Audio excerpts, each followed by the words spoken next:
le journal Seydou Fomba. Bonjour.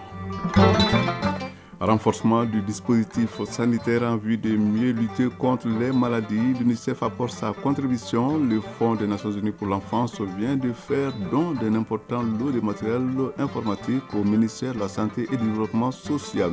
Les dons ont coûté près de 269 millions de francs CFA à l'organisation. Lancement de la campagne d'égrenage de coton dans l'usine numéro 1 de Bougouni. Au cours de la campagne en cours, la CMDT entend égrener plus de 680 000 tonnes de coton graines, soit la totalité de sa production annuelle. Sport, l'actualité dominée par le football est double. La Coupe du Monde des cadets en Indonésie et les éliminatoires de la Coupe du Monde 2026. Les Aigles reçoivent cet après-midi la sélection tchadienne au 26 mars. Chronique du développement, Soumaïla Berté va tenter de répondre à une interrogation. Elle est la suivante. Comment améliorer la gouvernance du secteur minier au Mali? Réponse à suivre donc en fin de journal. Auditrices, auditeurs, bienvenue. Je vous l'annonçais dans les titres. L'UNICEF a remis au ministère de la Santé et du Développement social un lot de matériel informatique dont la valeur est estimée à près de 269 millions de francs CFA. Les gestes visent à soutenir les acteurs communautaires dans leur mission sur le terrain. Il s'agit notamment de renforcer les dispositifs sanitaires dans la lutte contre les maladies telles que la poliomyélite. La cérémonie s'est déroulée dans les locaux du département de la santé, compte rendu à Wadi Thomas Kamara. Le Centre national d'information, d'éducation et de communication élabore les programmes d'information et d'éducation. Il met en réseau ses radios et plateformes communautaires qui l'appuient dans la production et diffusion des émissions, spots et micro-programmes en lien avec la promotion des pratiques familiales. Vu le rôle que joue le dit centre, l'UNICEF, à travers le ministère en charge de la Santé, met à sa disposition des matériels de production. Dr Francine Kimanouka, chef du service nutrition et santé de l'UNICEF Mali. L'UNICEF a bien voulu contribuer à vos côtés pour soutenir l'amélioration de leurs conditions de travail avec l'acquisition de 50 ordinateurs et onduleurs, de 80 dictaphones et de 824 mégaphones pour un coût total de 269 807 168 francs CFA. Seydou Baba Traoré, directeur du CNIEX. Aux bénéficiaires de faire bon usage de ce matériel. Pour quelqu'un qui n'a pas ce matériel du tout, on n'a pas besoin de lui dire, en tout cas de lui donner des conseils par rapport à l'usage. Ces matériels seront donc dispatchés aux différentes radios communautaires, des matériels qui viendront donc en appui aux efforts du gouvernement pour l'amélioration de la santé des populations. Dr Abdoulaye Guindo, secrétaire général du ministère en charge de la Santé. C'est une véritable opportunité pour nous d'acquérir ces matériels qui vont renforcer encore une fois ce que les praticiens, ce que les agents de santé communautaires sont en train de faire tout de suite. Et cela va nous permettre de capitaliser vraiment leurs efforts. Cela va nous permettre de véhiculer les informations fraîches et pour encore être à pointe, bien entendu, de l'information. Enfin, bien entendu, pour que la population malienne puisse avoir la santé. En plus de cette donation, l'UNICEF a appuyé le département dans le transport du vaccin dans les régions du Nord et du Centre à travers la campagne de vaccination nationale, une campagne qui a permis de vacciner plus d'1 million d'enfants. Le président directeur général de la CMDT a procédé hier jeudi au lancement officiel de la campagne d'égrenage de coton au niveau de l'usine numéro 1 de Bougouni. Nango Dambili s'est ensuite entretenu avec l'encadrement, les ouvriers et les producteurs dans un marché de coton dans le village de Zandjila. Au cours de la campagne en cours, la CMDT entend égrener plus de 680 000 tonnes de coton graines, soit la totalité de sa production annuelle.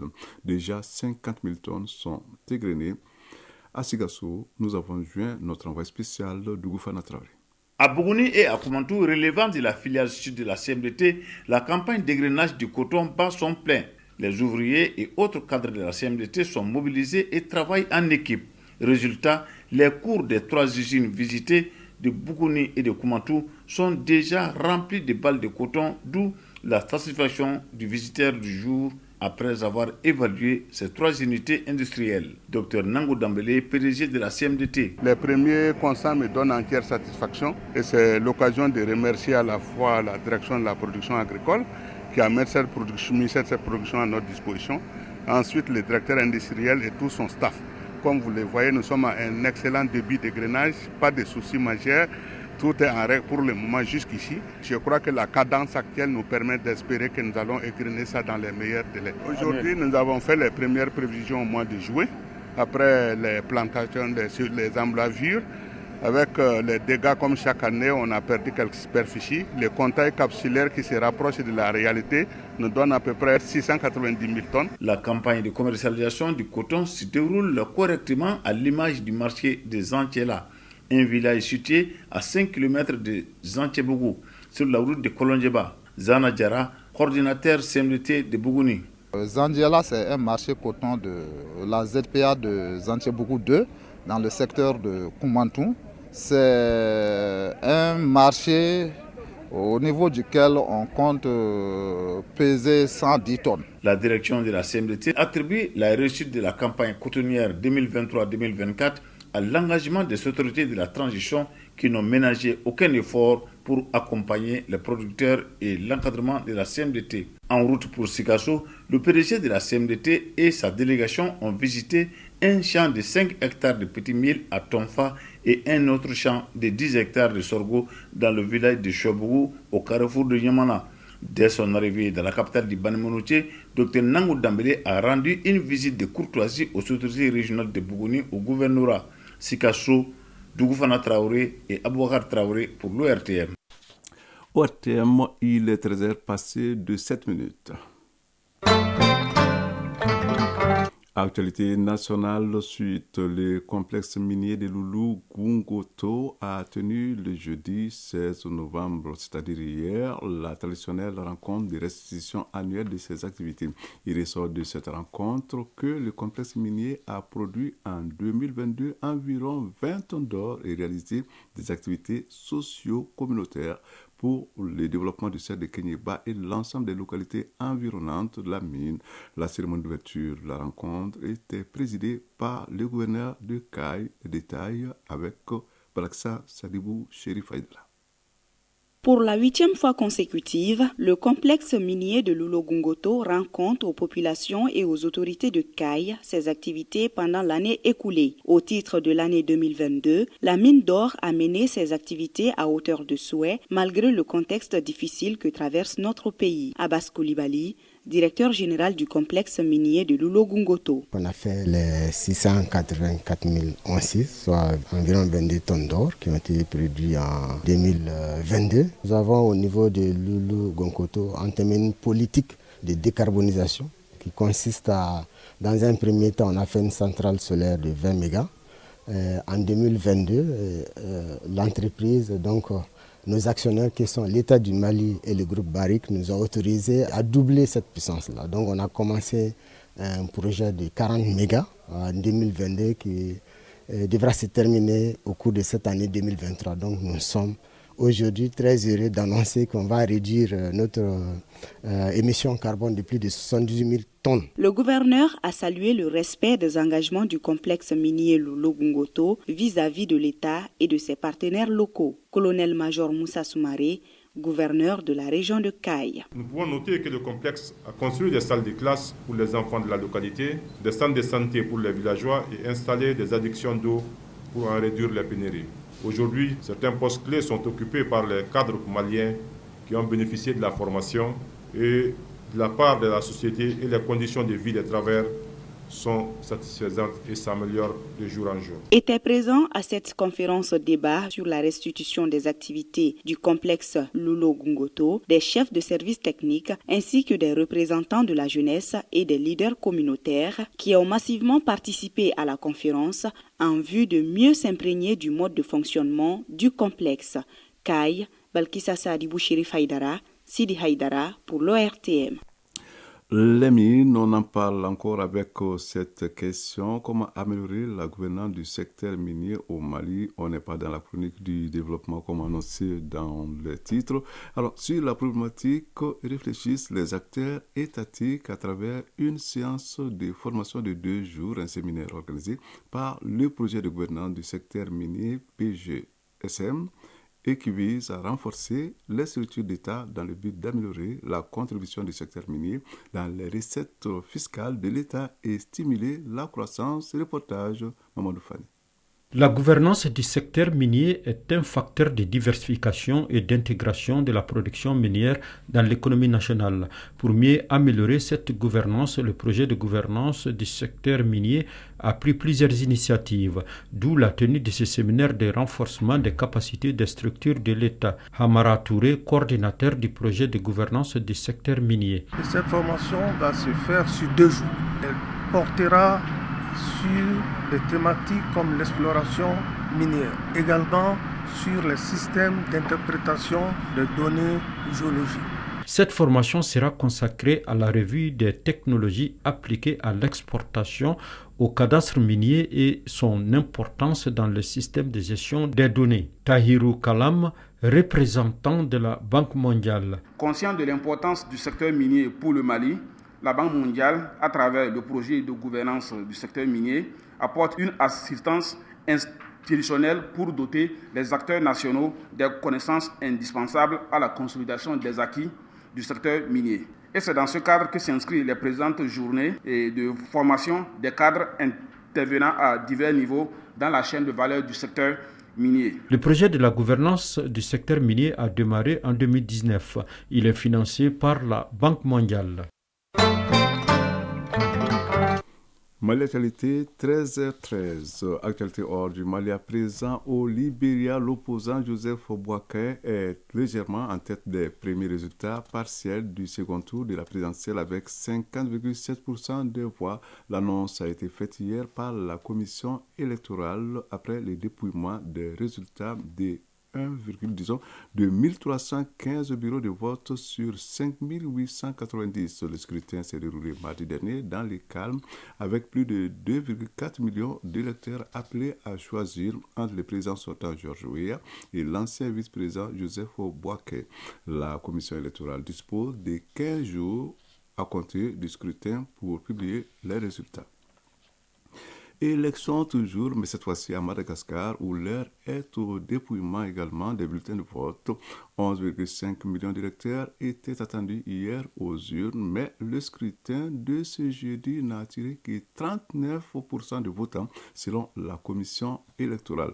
L'impartialité de cette institution est mise en doute par l'opposition qui, dans sa grande majorité, a boycotté le scrutin présidentiel. Les tensions sont donc vives entre le président sortant, André Rajoelina, et les candidats de l'opposition, le collectif de 10 candidats opposés au président sortant, et rassemblant notamment 2 ex-présidents malgaches, avaient annoncé plus tôt dans la soirée une participation au plus bas dans l'histoire électorale du pays, aux alentours de 20% selon les observateurs internationaux. La justice sénégalaise doit se prononcer ce vendredi sur la légalité ou non de la radiation de l'opposant Ousmane Sonko sur les listes électorales, alors que la Cour de justice de la CEDEAO doit également se prononcer aujourd'hui même sur la participation d'Ousmane Sonko à la présidentielle de février prochain. Rappelons que l'opposant a été condamné le 1er juin 2023 à 2 ans de prison pour corruption de la jeunesse et il se voit alors automatiquement radié des listes électorales. Mais il y a un mois de cela, le tribunal de Ziguinchor a ordonné qu'Ousmane Sonko soit réinscrit sur ces listes. Le juge détecte un vice de procédure. L'affichage de la condamnation par contumace ne s'est pas fait correctement. C'est cette décision que la plus haute juridiction sénégalaise doit examiner aujourd'hui. Aux États-Unis, le président chinois Xi Jinping a rencontré hier le Premier ministre japonais Fumio Kishida en marge du Forum de la coopération économique Asie-Pacifique en Californie. Les deux pays, aux liens toujours marqués par l'invention japonaise du territoire chinois au siècle dernier, doivent se concentrer sur leurs intérêts communs et gérer de façon appropriée leurs différends, a déclaré Xi Jinping lors de leur premier entretien direct depuis un an. Les deux dirigeants réaffirment leur volonté de relations mutuellement bénéfiques. Ils souhaitent aussi maintenir les échanges pour une nouvelle ère des relations bilatérales. Fumio Kishida a déclaré que la communauté internationale était confrontée à un tournant historique dans lequel partenariat et discorde étaient étroitement liés. Il considère que le Japon et la Chine ont la responsabilité de contribuer à la paix et à la prospérité mondiale en tant que pays exerçant un leadership dans la région et au sein de la communauté internationale. Malacalité 13h16.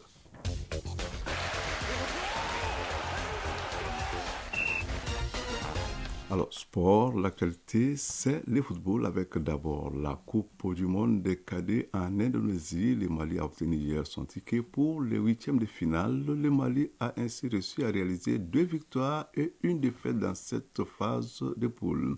Il y a bien évidemment les éliminatoires de la Coupe du monde aussi, Coupe du monde 2026. Ici à Bamako, les Aigles reçoivent en début d'après-midi, en début de soirée disons, le Tchad au stade du 26 mars. Voici le résumé de l'actualité sportive avec Isaac Tien.